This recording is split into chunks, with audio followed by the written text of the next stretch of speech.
श्री पप्पू यादव जी, धन्यवाद। धन्यवाद अध्यक्ष जी। मैं आभार प्रकट करता हूं और माननीय राष्ट्रपति महोदय जी के अभिभाषण पर बोलने के लिए खड़ा हूं। एक कहावत है हम लोग के बिहार में, सूप बाजे तो बाजे चलनियो बाजे, भाग गए वो और हमाम में सब नंगे, हट डाल पर उल्लू बैठा, अंजामे गुलिस्ता क्या हो। इन लोगों के कैरेक्टर को अभी हम बोलेंगे नहीं, वो चले गए। तो इन लोगों को हम इतना से जानते हैं, क्या क्या बोलते हैं ये, क्या क्या करते हैं झारखंड में और कहा इनका ननिहाल खानदान, सब हमको बोलना नहीं चाहिए। महोदय, हम शुरू करते हैं। बार बार चर्चा होती है बिहार की। प्रधानमंत्री जब से आए, अभी परसों प्रधानमंत्री जी ने कमला नगर में बोला कि हम इमरजेंसी में यहीं रहते थे और जमुना का पानी हम पीते हैं डेली। आप रिकॉर्ड उठा के परसों के स्पीच का सुनिए कि हम जमुना का पानी पीते हैं। हम कमला नगर में ही रहते थे। प्रधानमंत्री जी हमारे कहाँ कहाँ रहते थे, कहाँ नहीं रहते थे, हमको आज तक समझ में नहीं आई कि गुजरात, जो गांधी और पटेल के गुजरात, जो मोहब्बत की नगरी और लोकतांत्रिक व्यवस्था में वसुधैव कुटुंबकम और मानवता के लिए जो प्रतीक थे, आज वो गुजरात गांधी से हटा करके, पटेल से हटाकर उनको नाथूराम गोडसे और नए गुजरात की परिभाषा से परिभाषित की गई। शुरुआत किया गया और जब आए तो उन्होंने काला धन, जाली नोट, 15 लाख रुपया से शुरू की, 2 करोड़ नौकरी, नोटबंदी, जीएसटी, आप उठा करके देख लें। एक भी वादे पर दोबारा, इतना प्रधानमंत्री की नोटबंदी सबसे अहम घोषणा थी, आज तक दोबारा चर्चा इस सदन में नहीं हुई कि नोटबंदी से किनको बेनिफिट मिला, किनको नहीं मिला, नोटबंदी से देश और किसान और महिलाओं की कितनी क्षति हुई, व्यापारियों की कितनी क्षति हुई और मजदूरों के हालात क्या हुए। अध्यक्ष महोदय, जीएसटी के को आप उठा के देख लीजिए। हर व्यक्ति के जेब से पेन, कलम, दवात, पेंसिल, चाय पत्ती, नमक, तेल, सब्जी, दाल, साड़ी, चप्पल, सब चीज पर 3 गुना जीएसटी। ये पैसा मिडिल क्लास के नीचे से लिया जा रहा है। पूरे देश में मिडिल क्लास के पास पैसे नहीं बचे, ना तो नोटबंदी के बाद और ना इतने करे जीएसटी लागू होने के बाद। तो नोटबंदी और जीएसटी को आधार कहा था। लोग कहते हैं हंडी के एक चावल से पता चलती है कि चावल पक गई। अब प्रधानमंत्री जी तिबारा आ गए, 3 बार देश के लोगों ने इन्हें बनाया। हम आपसे कहना चाहेंगे कि अभी जो कुंभ की बात है, प्रधानमंत्री जी हमारे हिंदू के सबसे बड़े, सनातन के विचारधारा कहते हैं कि मैं सबसे बड़ा हूं। मैं एक बाबा का नाम नहीं लूंगा लेकिन कोट करता हूं।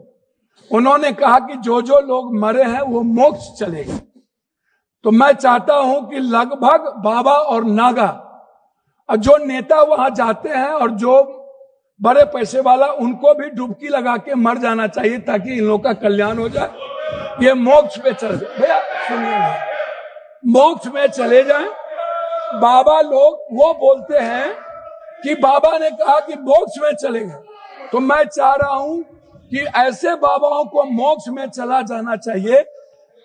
दूसरी बात, मैं अंडरस्टैंड मंड यंग, वो साधु संतों को आशीर्वाद दे रहे हैं, बाबाओं को आशीर्वाद दे रहे हैं। जी जी जी, मैं भैया, दूसरा बात, उन्होंने अंडरस्टैंड मंड यंग को ही उन्होंने 2000 करोड़ का लगभग उन्होंने ठेका दिया, जबकि 13 में 19 में इन्हीं को कुंभ मेला का ठेका दिया गया था।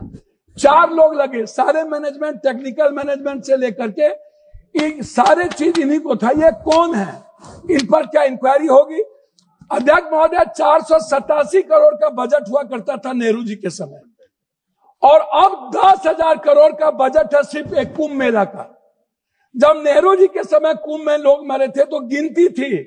जब दुनिया में सोशल मीडिया, इतने बड़े मीडिया प्लेटफॉर्म पे इतना बड़ा बड़ा हमारा मीडिया है, सब कुछ है, एक बार गिनती नहीं हुई, जबकि 600 से लगभग लोगों का कहना है, वहां आंखों देखे, मेरा नहीं कहना है, कि 300 और 600 के लगभग लोगों की लाशें गई और उसको हिंदू रीति से नहीं जलाया गया।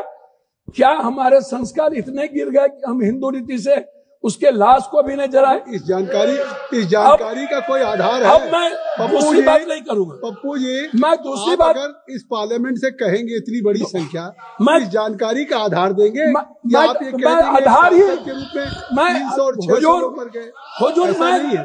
मैं क्या कहता तो आप हमारे संरक्षक है, गार्जियन है, मैं अपनी बात उनके द्वारा कह रहा हूं। दूसरी बात, महोदय राष्ट्रपति भाषण में रोजगार की, नौकरी की, बीपीएससी का, यूपीएससी का, एसएससी का, नीट का, जो लगातार हमारे नेता राहुल गांधी इस सवाल को लेके बोलते रहे।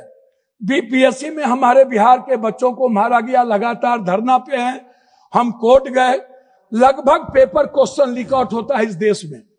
क्या कभी किसी पेपर, क्या कभी मिडिल क्लास या ओबीसी या ईबीसी का बेटा अब कभी नौकरी कर पाएगा? 3 बार प्रधानमंत्री रहते हुए आदरणीय प्रधानमंत्री जी के कार्यकाल में रेलवे की वैकेंसी नहीं निकली, बैंकिंग की वैकेंसी नहीं निकली, लगभग अग्निवीर हो गया।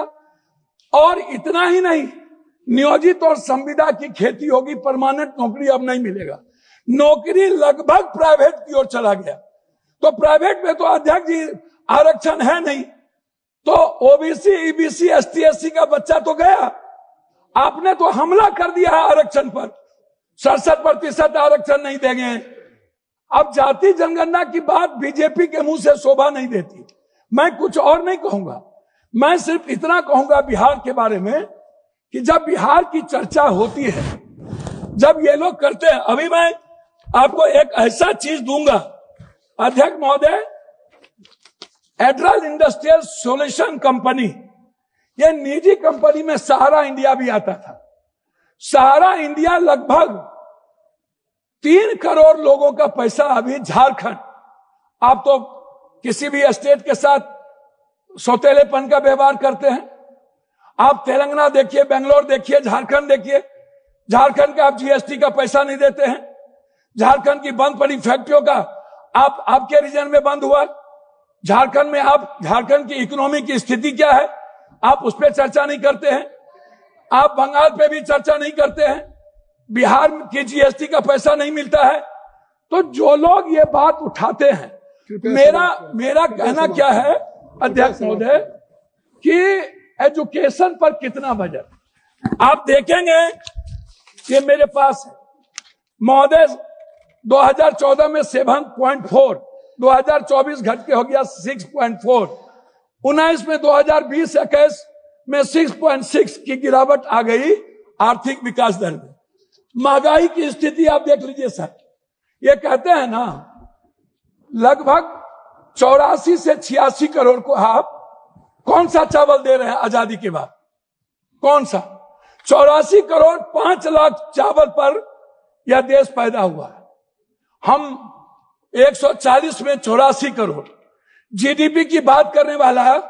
हम उनसे पूछना चाहेंगे कि मेरे रुपये की गिरावट कितनी है, मेरी वैल्यू कितनी है, कृपया सब, और पर कैपिटा इनकम सर वही हम आपसे है। 9 मिनट हो गया। 9 मिनट सर, मैं बिहार के बारे में कह के बंद करता हूं जब आप कह रहे हैं। तो मेरा कहना आपसे ये है, अभी तक भी तो आप बिहार, मेरा कहना ये है कि आप की जो विदेश नीति है, अभी बांग्लादेश, सर वही आ रहा हूं सर, बांग्लादेश गए थे आईएसआई के चीफ, 3 दिन वहां रहे।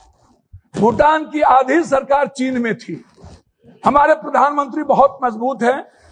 नेपाल के बॉर्डर पर पूरा का पूरा चीन का एयरपोर्ट बन गया, पूरा।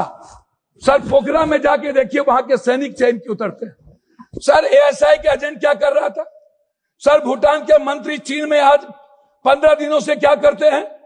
बांग्लादेश दुश्मन, नेपाल दुश्मन, पाकिस्तान दुश्मन, वियतनाम दुश्मन, वियतनाम चला गया, ताइवान चला गया, चीन हमारा दुश्मन, सबसे बड़ा दुश्मन चीन। अब कंक्लूड करें सर, कंक्लूड करें। हम सर बिहार के बारे में सिर्फ आएंगे सर, मेरा आग्रह है 2 मिनट सर, 1 मिनट, कि बिहार में क्या मिला सर? हम भीख मांगा क्या बिहार के द्वारा, क्या नहीं मिला? सर मेरी बात सुनिए ना, विशेष राज नहीं मिला, विशेष पैकेज नहीं मिला, बंद पड़े फैक्ट्री, डालमिया नगर से शुरू करता हूं, चीनी मिल, पेपर मिल, दालचीनी मिल, सिल्क मिल, बंदूक फैक्ट्री, आप उठाइए, आप उठा करके देखिए, सिल्क मिल, जूट मिल।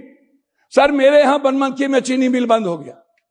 जब फैक्ट्रियां नहीं रहेगी, जब फूड प्रोसेसिंग पर हम फैक्ट्रियां नहीं देंगे, जब हम मछली उत्पादन को फैक्ट्रियां, बार बार चर्चा होती है सर।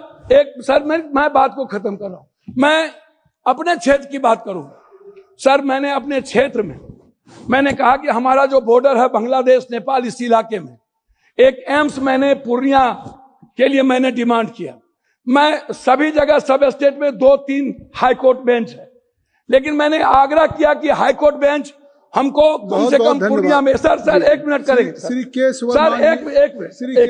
सर, एक मिनट, हमने मांगा हमको हाईकोर्ट बेंच दिया जाए सर। हाईकोर्ट बेंच अभी तक जबकि आपकी बात सर, एक मिनट, हमने IIT की बात हमने की सर पूर्णिया के लिए सर 1 मिनट। हम पूर्णिया में आप कहते हैं मखान बोर्ड, मैं कहता हूं सर दुनिया का 94% कोशिश सीमांचल मिथिलांचल में होता है, तो बोर्ड गठन से नहीं होगा सर, हमारी प्रोडक्ट से हमारा सर उत्पादन की बात मैं कर रहा हूं सर। हाफ मिनट मिला, हाफ मिनट सर। मैं मक्का और मखान और दूध की प्रोसेसिंग पर मैं आपसे सिर्फ आग्रह करूंगा। हमारा इलाका सबसे गरीब है, सबसे ज्यादा पलायन है सर। मैं एक डिमांड करता हूं आपके द्वारा कि हमें पूर्वांचल के लिए एक मंत्रालय का यहां से गठन हो, जो हमारे पूर्वांचल का विकास नियमित हो। दिल्ली में पूर्वांचल के लोग आते हैं, वो बहुत परेशान हैं। मेरा आग्रह है कि पूर्वांचल मंत्रिमंडल का गठन और वहां से विकास हो। धन्यवाद सर।